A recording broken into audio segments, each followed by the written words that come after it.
I'm Mike Taggart. I'm with the partnership. I'm here with other staff. Paige Watson and Hunter Harrington are both here with us as we continue to try to continue our conversation on particularly today's focus is on the governmental resources related to the CARES Act. And we're very fortunate that today we can continue that conversation with Chip Templeton, who's been a tremendous resource here in our community. He and with the Small Business Development Center at the university. So Chip's going to be able today to kind of bring us up to speed on where we are today on April the 30th, 2020. Before we do that, I do want to remind everyone that we have a good bit of information that's related to today's conversation already posted on our website, starkville.org or supportstarkville.org. Either one of those pages will provide a link and establishes this kind of information. It supplements the good information that we're going to get from Chip today. It has small business resources related to today's discussion. It's also got more specific local business information as it relates to our restaurants and our hotels, our hospitality industry, which is so vital in our community. It has information also about our retail sector of our economy and how they continue to operate during this time and how they have done a valiant job in trying to continue to provide in this community. But all of that information is on our website, and it kind of supplements today's conversation. I do want to mention also that we're going to record today's conversation in order to provide it to some additional members that really wanted to participate, Chip, but they were unable to be on the call at this hour. So we're going to record this and post it on our website and our social media accounts as we go forward in order to provide it as a resource. It's been, Chip, the last time you were with us and last time we spoke was, I believe, on March 25th, which was 5 weeks ago. And I may be different, but it feels like that was 5 months ago. Seems like I'm at least. I feel like I'm in somewhat of a time warp these days. And I'm not exactly sure about all that, but it's been 5 weeks, and in that 5 weeks, a tremendous amount has happened related to the CARES Act information that you provided at that time. I know at that time people were trying to figure out a $2 trillion piece of legislation and how it could positively affect our small business owners. And you and your team have done a valiant job in trying to make sure that you get the proper guidance and point people in the right direction during all of this. And I know recently there was a $300 plus billion additional appropriation that was provided last week as it relates to the Paycheck Protection Program, as well as I think the EIDL program or the Economic Injury Disaster Loan Program. But we would just simply like to thank you for the help you've given us in the past, and just ask you if you could give us an update on things today, and with the emphasis being on our small business owners. That's really who we are trying to provide information to, those that have had an opportunity to, maybe they've applied, maybe they have not, but just some guidance. And if you would help us remember the differences in the various parts of the program and the provisions of the program that are applicable to our small business owners. But thank you for being with us. You're welcome. I'm glad to be here. And I suspect that many of you are very frustrated. Do I see any amens on that? Okay. It's okay to be frustrated, but we're going to get through this and so forth and so on. So I can kind of share with you kind of what's been going on in my world so that it might be a way that it might help you. I just remind everyone how we help people is by individual counseling. And to do that, of course, you have to get a counseling relationship with us and so forth. So this is not a counseling session. This is a bull session among friends about where we are, where we might be going. If you got some questions, I'll do my best to answer it. If it needs to be too detailed, we may have to do that one-on-one later. I don't have all the answers, but I probably know about as much as anyone does on this. There's just too much to know. and it's a changing situation. So as we've been trained to say, it's a fluid situation. So what I say right now, it may not be the same tomorrow. So it's been kind of crazy. But our team meets with our statewide team Monday, Wednesdays, and Fridays for a couple hours on this, and we exchange what we've heard, what we know. We have conversations sometimes with people from different places. For instance, yesterday, I don't remember the person's name, but they were someone pretty high up in SBA over a good bit of the Southeast, I think, and they were our guest. And I got to pose some of the questions that I've heard you all tell me when you've called me or we've had a counseling session, and I'll share some of those with you as we go. So I feel like we have a pretty good idea where we are. And so before I do all that, again, Mike asked me to do this just real quick, and so I didn't have time to throw together any fancy PowerPoints. But I've tried to hodgepodge a few things I'll show you. Most of it, I'm just going to kind of talk to you from my heart, and I'd like to hear from you back from your heart, and maybe here in our 45 minutes or an hour, we'll feel like we've learned something together and kind of know where we're going, okay? I was looking through what I might could show you. A few days ago at one of our team meetings, as I mentioned, they sent a couple of slides to give us an idea of what the activity has been for the EIDL loans. And for those that don't call it EIDL, it's the Economic Injury Disaster Loan. And be honest with you, I wasn't in the mood a couple of days ago to watch these stats. I'm more worried about you, not these stats. But I got to look at them this morning, and I actually think they might be kind of interesting. So let's look at those first, just to kind of give you an idea. And I'm going to see if I can share my screen with you.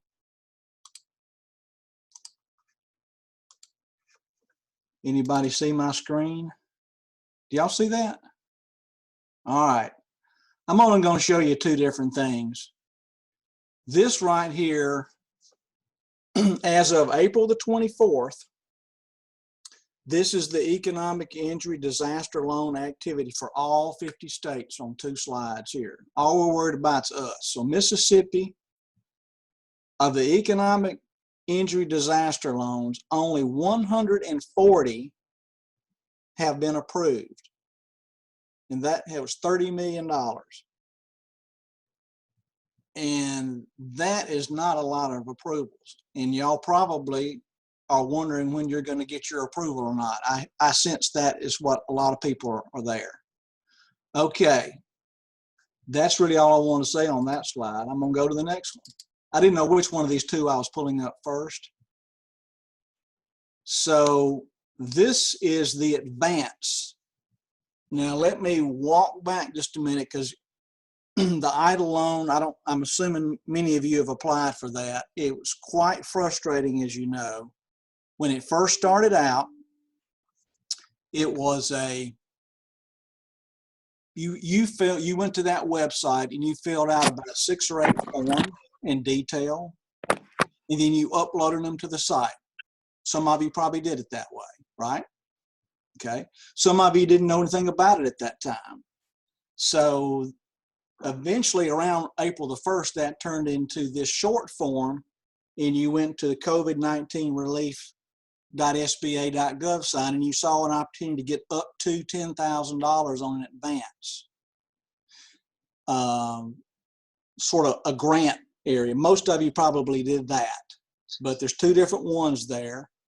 And why they switched to that, I don't know. I think it got overwhelming, and maybe they thought they could get that to you quicker to get you started, and then later you would talk about the larger loan of which you were trying to ask for. And that loan amount, you can get up to $2 million at 3.75% for a profit business. Okay, so this is the advance, is what this slide is about. So the people that sent in on the advance part, there are almost 9,900 people they've processed. So I'm going to suspect many of you have gotten a notice from them that said, I got $1,000 or I got $10,000 or whatever. Anybody gotten that maybe? Or you have an idea? No? Okay. Well, as the end of last week, I started getting a lot of people telling me that they got that far so far. And I've only talked to a couple of people that have actually gotten the larger loan, and which was that 140. So the bottom line of this is, in Mississippi, there's been about 9,900 businesses that have gotten the grant part so far, and only 140 have gotten beyond that for the overall thing. So that's the first thing I wanted to show you. Let's see, how do I get back to the regular screen? Well, I'll pull up the next thing. That'll be better.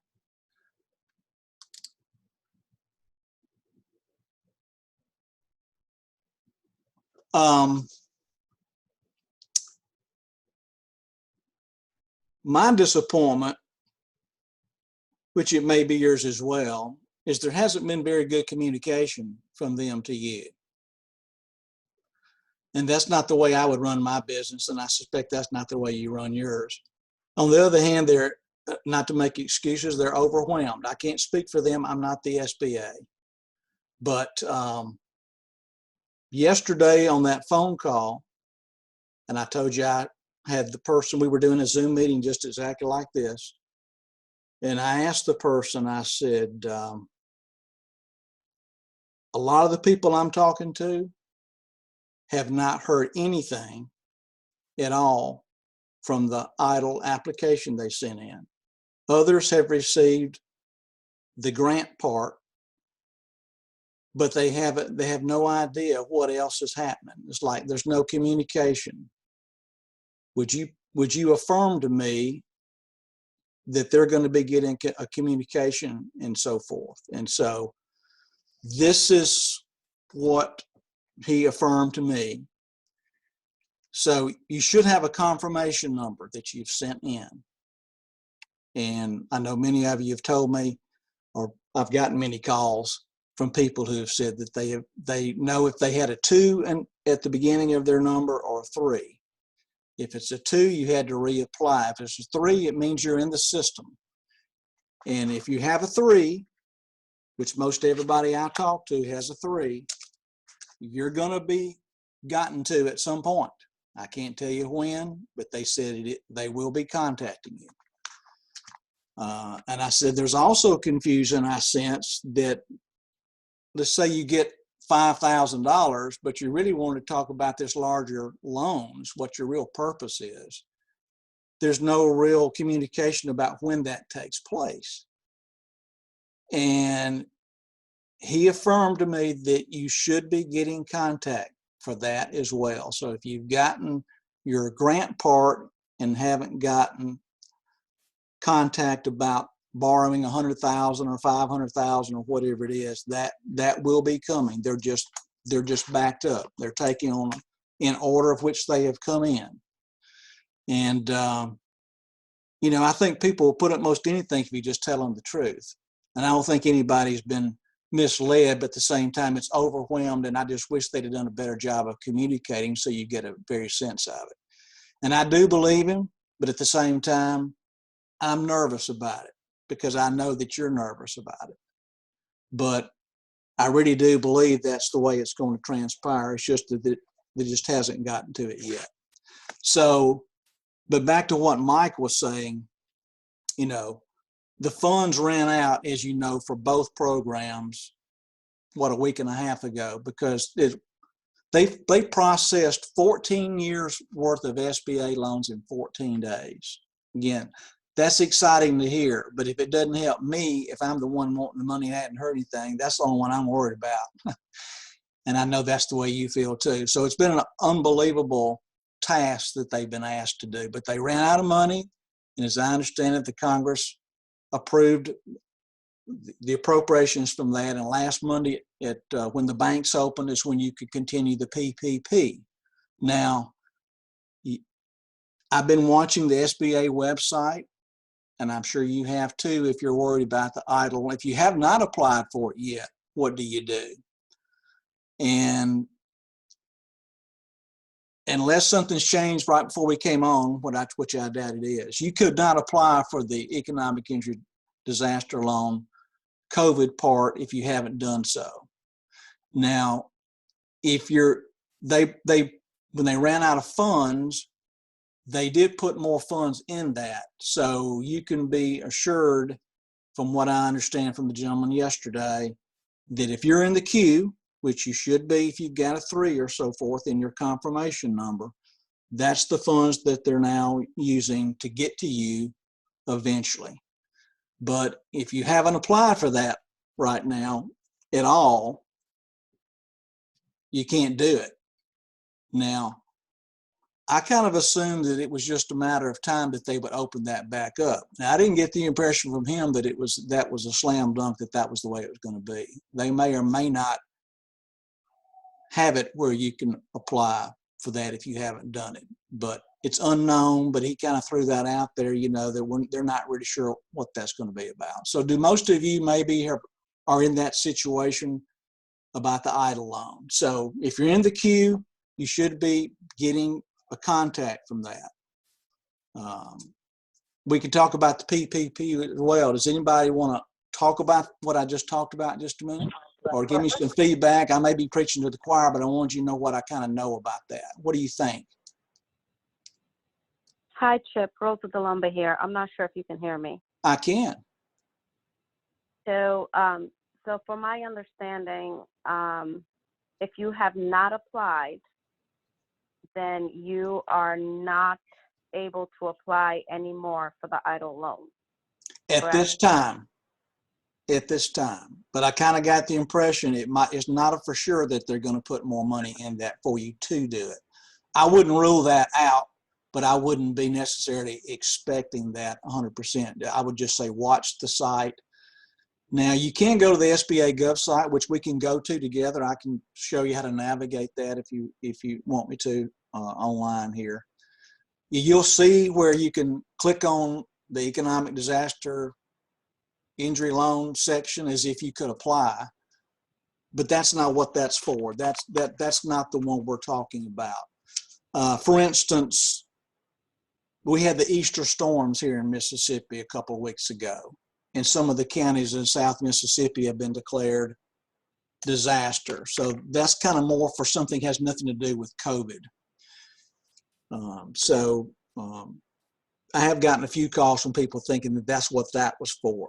But the answer to your question is you are correct. Right now, you can't apply for the EIDL if you haven't done so at this point, but just watch it because that could change. And if so, then you need to jump right on that.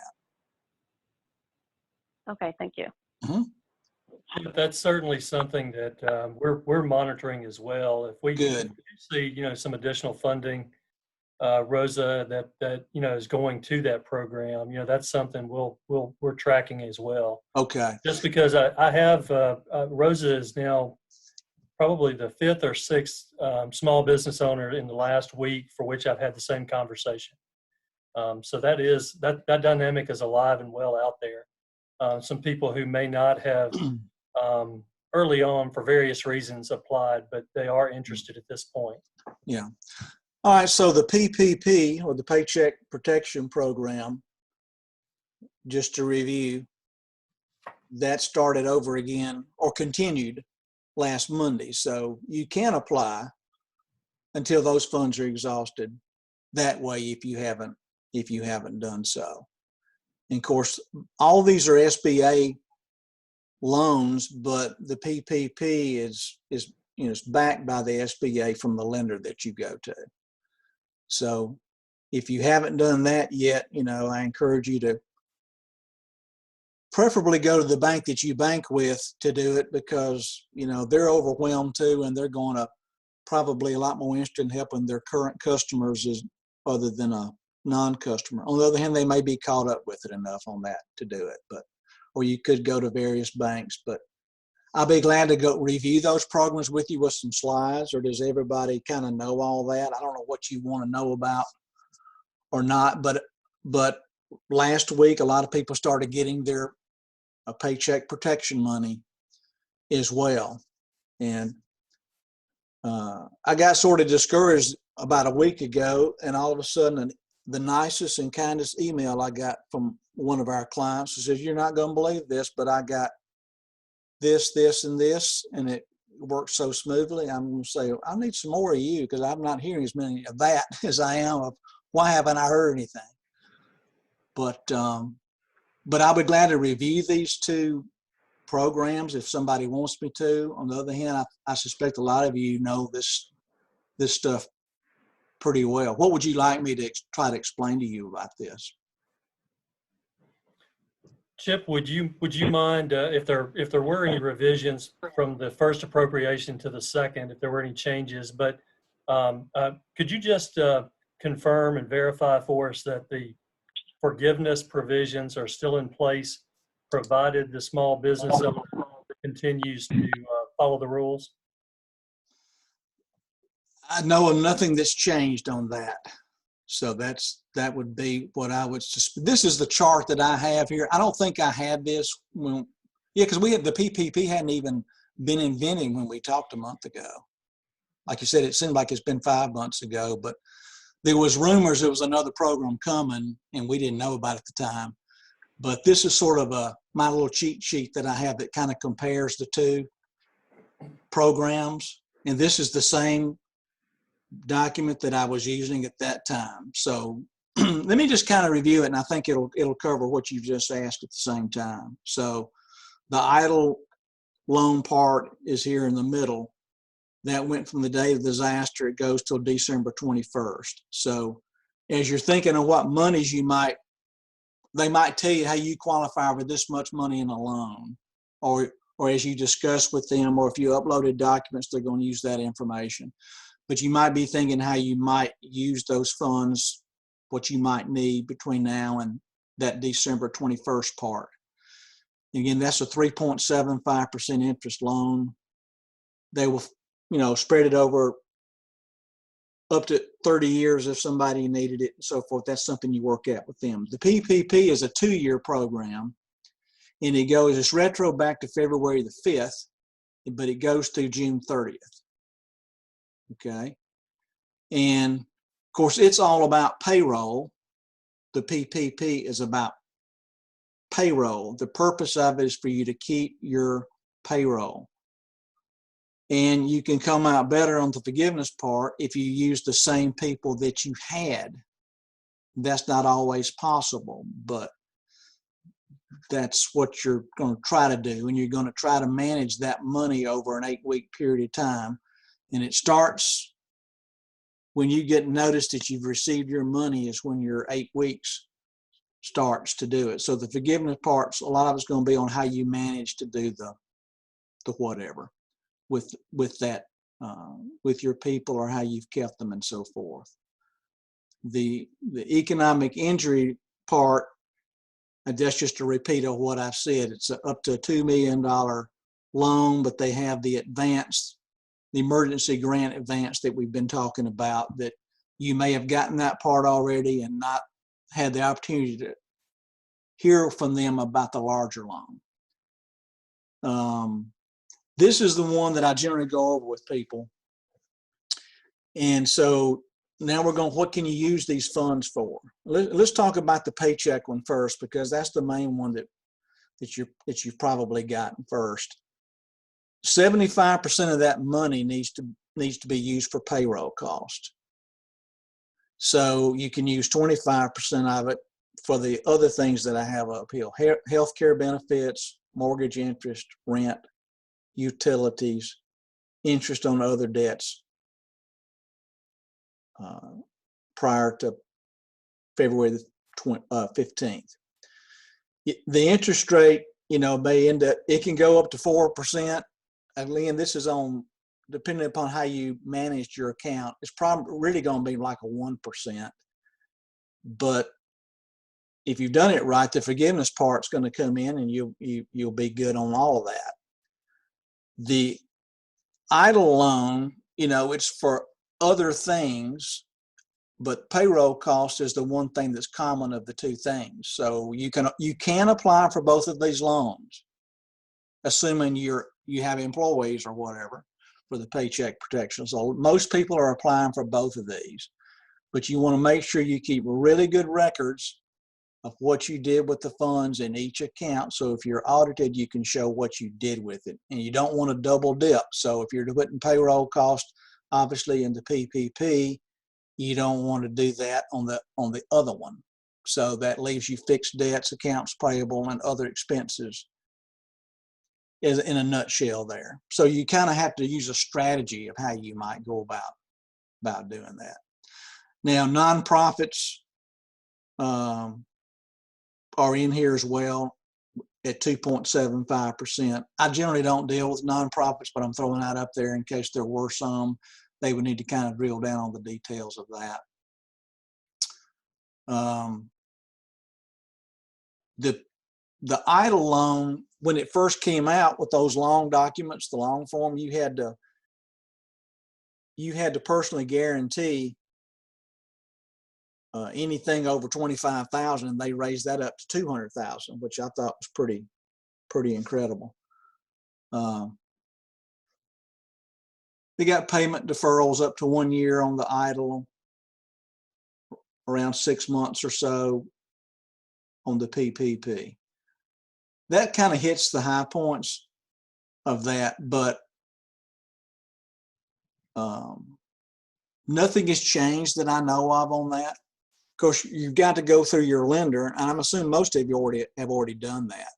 If you hadn't done it, you need to get busy doing it, because those funds could run out as well. But the lender is, of course, the one that you went to fill in all their paperwork and so forth.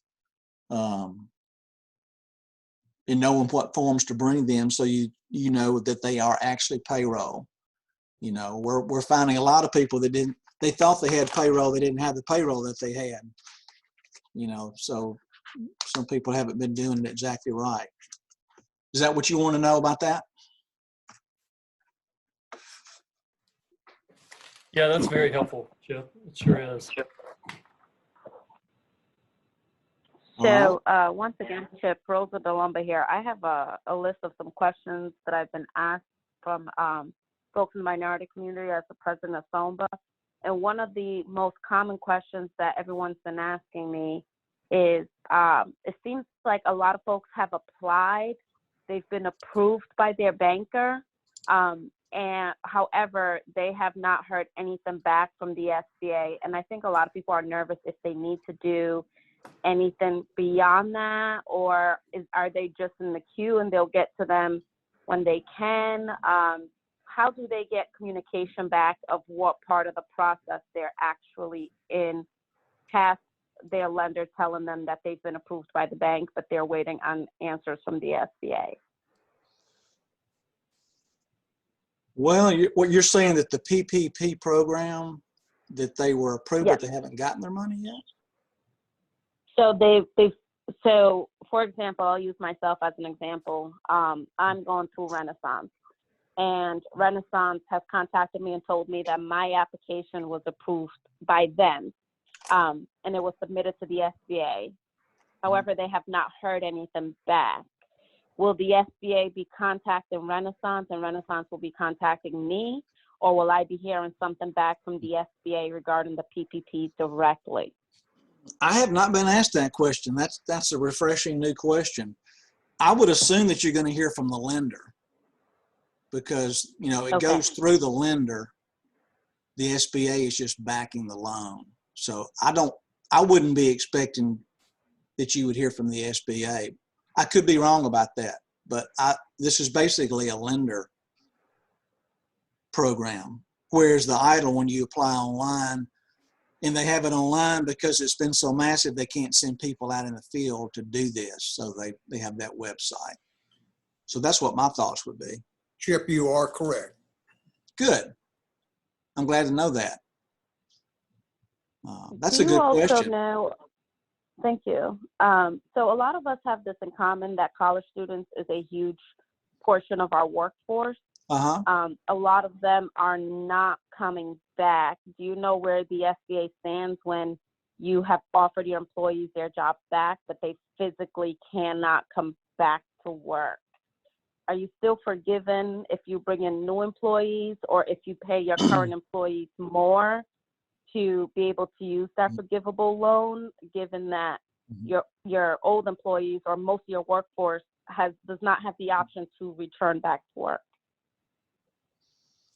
I don't know that answer for sure. I'll kind of tell you my feelings on that. Another thing I could pull up, but I think I'm trying to teach you how to fish, not catch fish for you too. If you go to the America's SBDC website, that's a good place to go and kind of get frequently answered questions on that. I find that's a little more helpful than the SBA site. But America's SBDC, just Google that, you'll see it. They have a whole thing on the homepage where you can go and watch videos and other things that might drill that. Now, I'll give an opinion on that. I think my opinion on the forgiveness part, I think you have to have the exact same people. I think you just keep an accurate record of how you. I don't know that there's an exact answer, because I don't think everything's been written down to the last little T on things. But I would think maybe worst case scenario, you'd be paying it at 1% interest or something. I mean, it's not enough that it makes that much difference. Right. Yeah. I think for myself, and I've actually looked at both of those sites, they don't answer these questions. And I think that that's probably, as you mentioned earlier, the communication's not very good. And well, a lot of times the rules hadn't been written either, a lot of times. So some of this you kind of have to use some common sense and maybe document your logic. Then if you get challenged on it, then you can, show what your intent was and so forth and see what happens, Right. Okay. Yep. Rosa, we've also run into, Rosa, related to your situation, we've also run into restaurant members, for example, in our community that have experienced the same issue. We've had some of the same conversation, and they have erred on the side of caution. Even though their employees may not be physically reporting to work, they are still on the payroll. I think that they felt like the spirit of the program was to keep the people on the payroll, even if public health guidelines would not allow them to return to work at this time. So I know that we've had restaurants in our community that have operated and have received the Paycheck Protection Program funding that have, that's how they've chosen to handle it. Of course, everyone's situation is very unique. So I just wanted to throw that out, that's been a part of the narrative we've heard also through the partnership members. I mean, if you've offered them a job and they don't want it, that's a different situation. On the other hand, you may want to pay them. Maybe they can work from home or whatever. I guess you kind of have to know that relationship based on what the business owner's trying to do with those employees. So you can still pay them even if they're not working. You can still keep them on payroll. If that's what you want to do, that's what I would consider doing. Okay, thank you. I think that kind of answers this question. Yeah.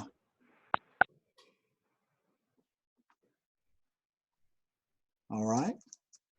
So what other questions? I mean, we don't have to only talk about this topic, but I think this is probably what most people are concerned with.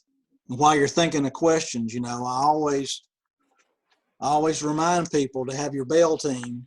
Always have your banker, accountant, insurance person, and lawyer is to part of your team. If there's ways to stay connected to them to help you, or alternative ways of getting money. I mean, the SBA is a great way to do it, but at the same time, it's not the only game in town. There may be some other ways that you can do it. Checking, working with your landlords and people that you have agreements with to work out. Most people are probably going to be pretty helpful because we're all in this together. And it looks like it's getting better. At least we're getting out and business is returning a little bit. So, all right, surely I've got some other questions. Chip, I did receive a question before our meeting today from someone who couldn't attend, but it was Okay. related to, and it's also, in fact, it's kind of connected to Rosa's question and about employees and physically being present or working from Mhm. home. But it's a question that we received from a restaurant owner who asked if the Paycheck Protection Program can be applied for involuntary, um, uh, in the question it said paid sick leave, but I think they just mean a paid leave of absence. But it kind of goes back to your earlier comment, doesn't it? Yeah, it had healthcare costs can be. I'm going to pull my little thing up again that I had up here. Yeah, my little chart. Yeah, I think you go to the official website, it might give you a little more information, but it says healthcare benefits, including paid sick leave or medical leave and insurance premiums. So that's pretty broad. Right. Yeah. But, again, if, we hear on the news sometimes it's, people are going to get more money if they're unemployed rather than coming back to work. I don't know how many of you run into that.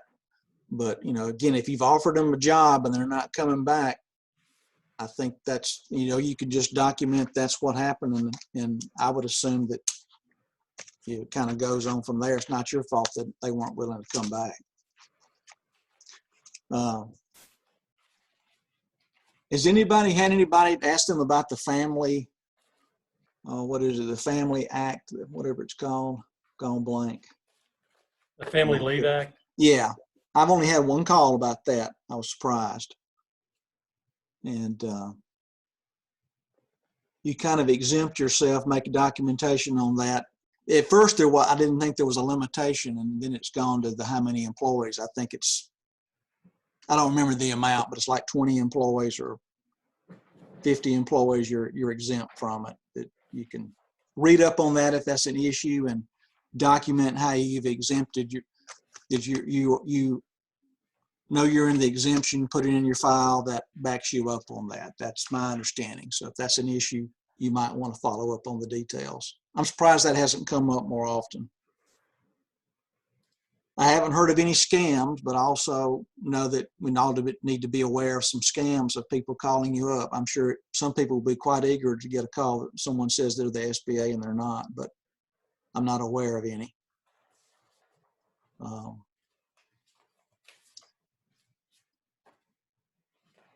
The America's SBD website sometimes will contain other opportunities for loans and stuff. There was one the other day, something from salesforce.com that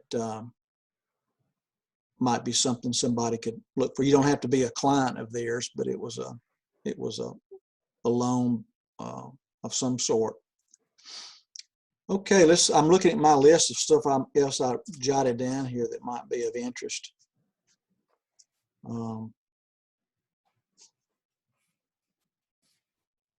But I thought you all would have more questions than you've had so far. So if there's any shy people out there, please don't feel shy about asking a question, because I'm sure other people are thinking the same thing. Chip, I do have a text question here All from right. someone. It looks like the way it reads, they may not have considered applying for the PPP program until now, but it's just real simple. What information will your lender request for the application for the PPP program? And we also, related to this, I'd like to offer this. We have a little Excel spreadsheet that we've made available to some small business owners for the purpose of calculating that. Okay. If that would be helpful. And we do have that available here at the partnership for anyone who needs it. That would be good. There's any number. I've seen so many things that come across, and again, some of them change here and there. I had one I was going to pull up. The main thing is you got to prove your payroll that you had on a certain date. So those forms that you might need to show, 940s or 941s or whatever they are.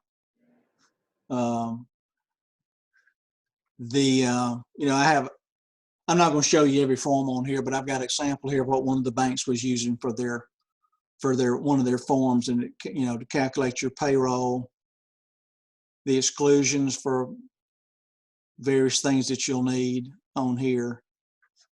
Each bank is going to probably have their own little standard form. Here is one.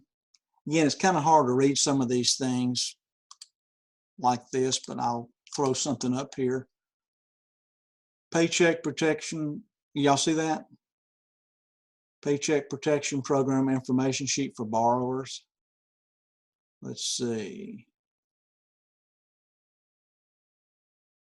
Without getting repetitive, let's see if it says what you'll need.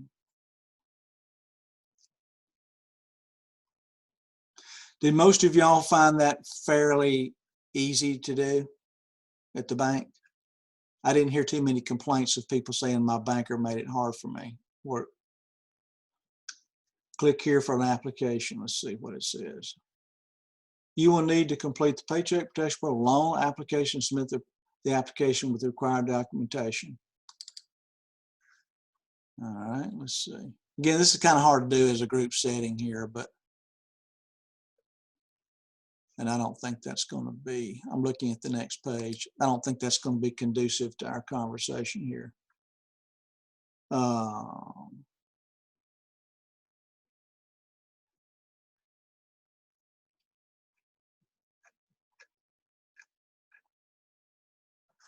Yeah, I don't have a ready list. It's all about payroll. So be prepared to explain your payroll and prove that. That's one of the reasons why they want you to go in person, so someone can verify these things.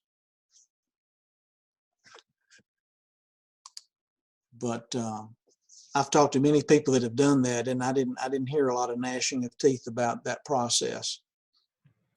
No, we were with the folks that we were able to assist here. We also have the Paycheck Protection application listed at starville.org just for future reference if anyone needs it.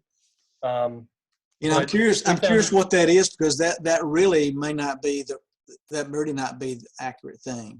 What kind of stuff is it? Is it a bunch of forms?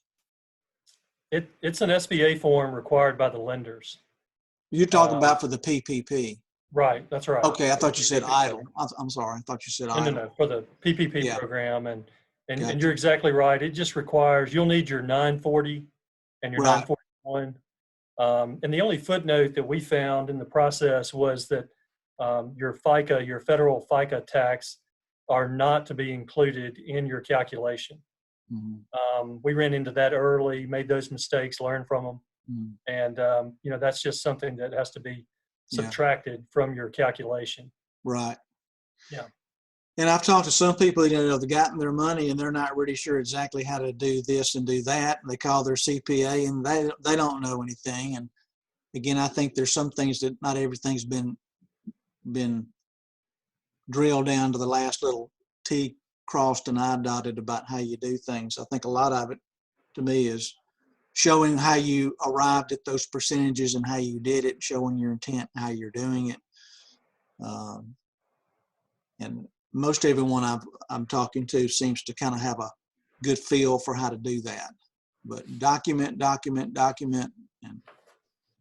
I think that'll cover a lot of your ills. So, all right. Well, any other questions or anything else you want to talk about that might be helpful?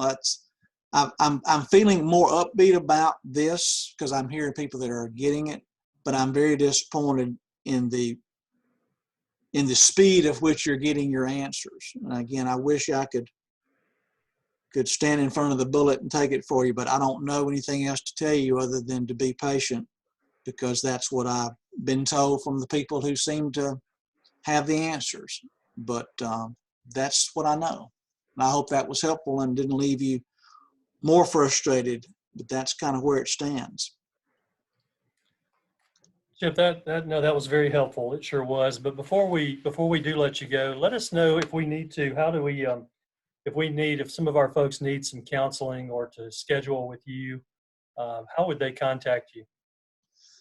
They could, well, let's see. I have a link. I think, didn't you get a link from me that you put somewhere about that? We did. But you can, I mean, my phone number is 662-325-8684.